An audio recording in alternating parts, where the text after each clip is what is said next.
Thalibul ilm yang jalan di atas sayap malaikat, thalibul ilm yang sekian banyak dipuji oleh Allah, sekian banyak fadilah yang disebutkan oleh Rasulullah SAW.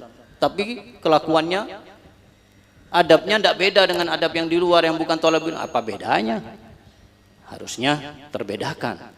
Dengan apa? Dengan amal bil ilm, dengan adab, dengan akhlak.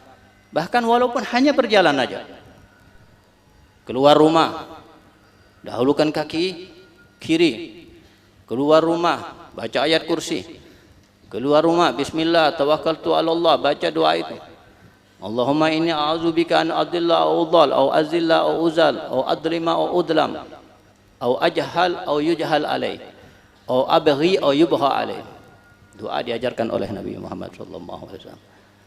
Ya, kemudian di saat berjalan pun jangan banyak menoleh, bahkan jangan menoleh.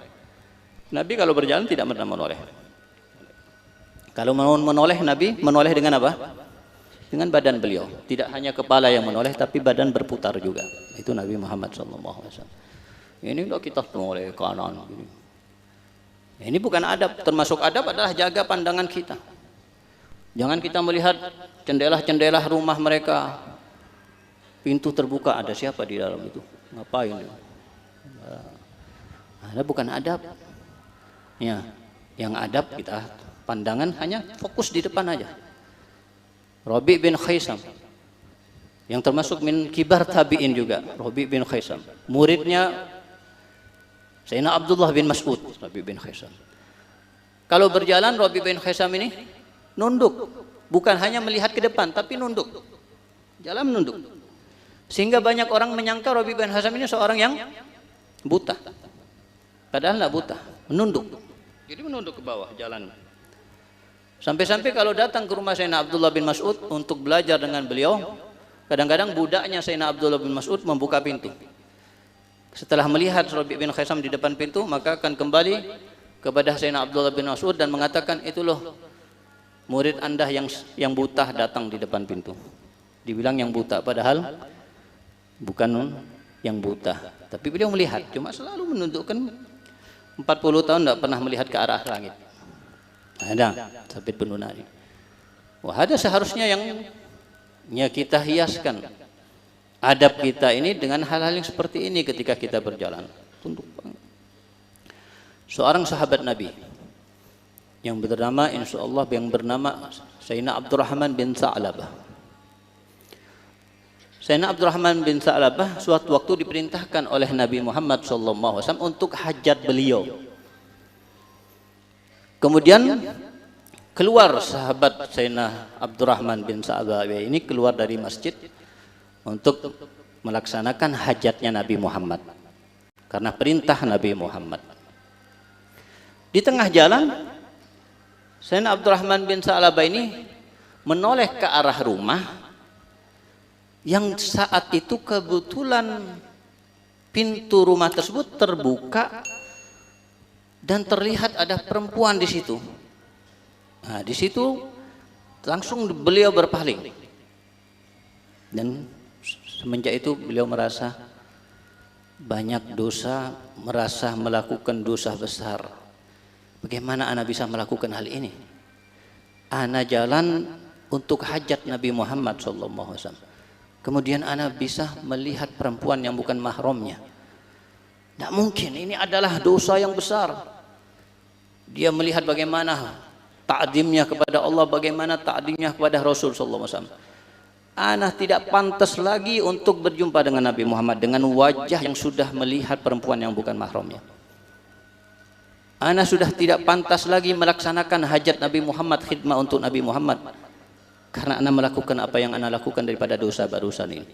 Sehingga beliau tidak mau kembali kepada Nabi Muhammad, merasa bersalah besar, merasa malu, merasa sudah putus asa. Sampai-sampai beliau apa yang dilakukan? Tidak kembali kepada Nabi Muhammad, beliau cari bukit, tinggal di bukit. Nabi ini cari-cari, kemana Abdurrahman bin Sa'labah ini?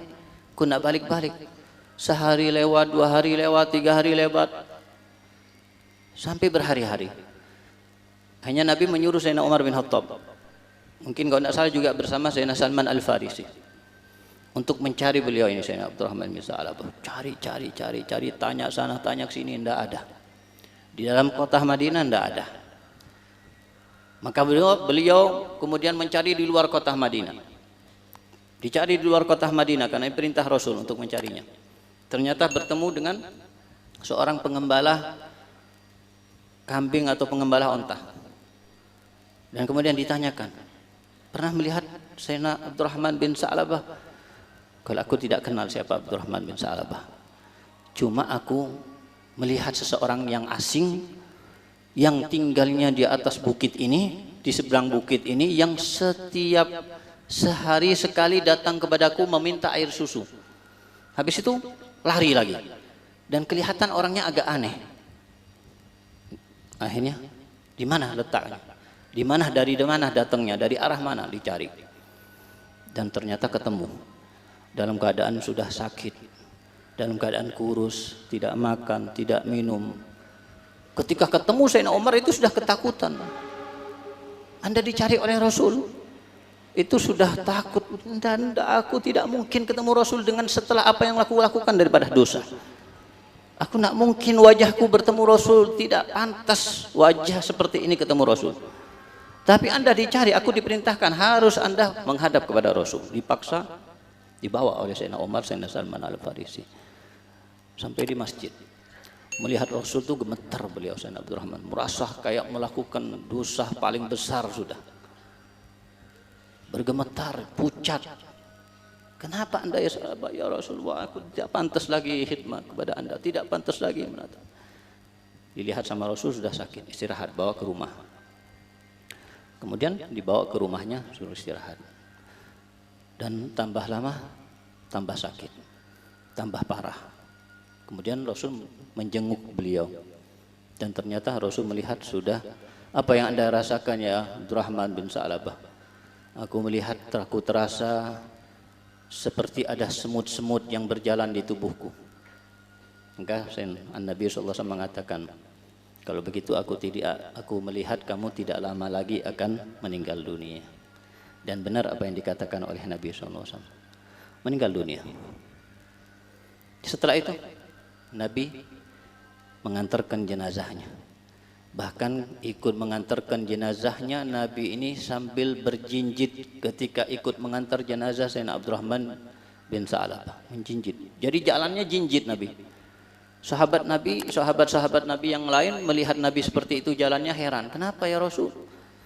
Maka Nabi mengatakan, tidaklah Anda lihat bagaimana banyaknya malaikat-malaikat yang turun dari langit untuk ikut mengantar jenazah Sayyidina Abdurrahman bin Sa'labah, untuk menyolati jenazah beliau, mendoakan jenazah beliau. Ini Sayyidina Abdurrahman. Kenapa? Karena dia merasa berdosa, taubat kepada Allah, merasa tidak pantas untuk bertemu kepada Rasul dengan wajah yang sudah pernah melihat wajah perempuan yang bukan mahramnya. Kalau ini tidak sengaja, dan ini bukan melihat aurat begitu semuanya.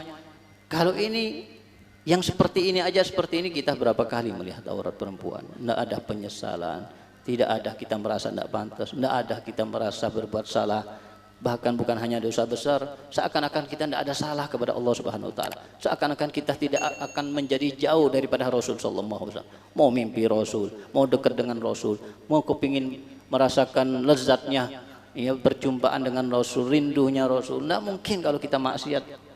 Ini Abdurrahman bin Sa'labah. Ini cerita yang bisa kita ambil pelajaran besar dari cerita ini. Ini yang kita katakan, ini minal adab. Ketika kita berjalan, tidak usah noleh ke kanan, tidak usah noleh ke kiri, tidak usah melihat apa yang ada di dalam rumah. Jaga pandangan kita, sampai-sampai kita mengetuk pintu rumah yang akan kita ziarahi, yang akan kita bertamu di rumah tersebut. Jangan kita mengetuk rumah dalam keadaan wajah kita menghadap kepada pintu. Wajah kita menghadap ke arah yang lain, ketuk pintu tapi menghadap ke arah yang lain. Sehingga ketika ada yang membuka, kita tidak melihat siapa yang membuka. Bahkan dari benar-benar sesuatu itu bukan sesuatu yang adab kalau kita melihat apa yang ada di dalam rumah. Sampai-sampai diizinkan oleh Nabi Muhammad, siapa yang mengintip-ngintip dari jendela ataupun dari pintu, halal untuk dicongkel matanya. Dari adab, makanya ini adab yang seharusnya. Thalibul ilm seperti ini adabnya. Nah, ini Rabi bin Hisam selalu menjaga pandangannya, selalu melihat ke bawah. Dan tentang toilasan tadi, mereka menggunakannya tidak untuk apa-apa, tapi itu untuk menghindari, bahkan yang disebutkan tadi untuk biar tidak melihat rumah, tidak melihat pagar, bukan tidak melihat perempuan yang bukan mahramnya, apalagi yang bukan mahramnya. Ya, pandangan-pandangan yang kita tidak bermanfaat aja sudah tidak dianjurkan untuk memandangnya. Bahkan melihat kepada zakharif ad-dunya, keindahan dunia, melihat rumah yang bagus, melihat mobil yang mewah dengan perasaan kagum, itu aja yurisu qaswah fil qalbi. Itu aja bisa menyebabkan kerasnya hati kita. Sehingga kalau kita ya keluar dengan melihat rumah aja yang mewah, atau mungkin kendaraan yang mewah dengan perasaan bagusnya ya, wajib ya, berkali-kali kita melihat, bagaimana tidak keras hati kita kembali ke rumah. Kalau sudah hati kita keras, bagaimana kita bisa merasakan nikmatnya untuk kita sholat, nikmatnya tahajud, nikmatnya membaca Al-Quran. Itu baru zakharif dunia. Bagaimana kalau kita keluar melihat perempuan yang bukan mahramnya? Berapa kali kita keluar? Mungkin hanya ke Surabaya aja balik berapa kali. Kadang-kadang mungkin tujuannya hadir maulid, pergi ke kota ini, ke Jawa atau kemana, atau mungkin bahkan hanya ke masjid, tapi di jalan perempuan berapa kali yang dilihat. Ya, balik ke rumah bukan membawa pahala, tapi membawa dosa yang banyak dari Allah Subhanahu.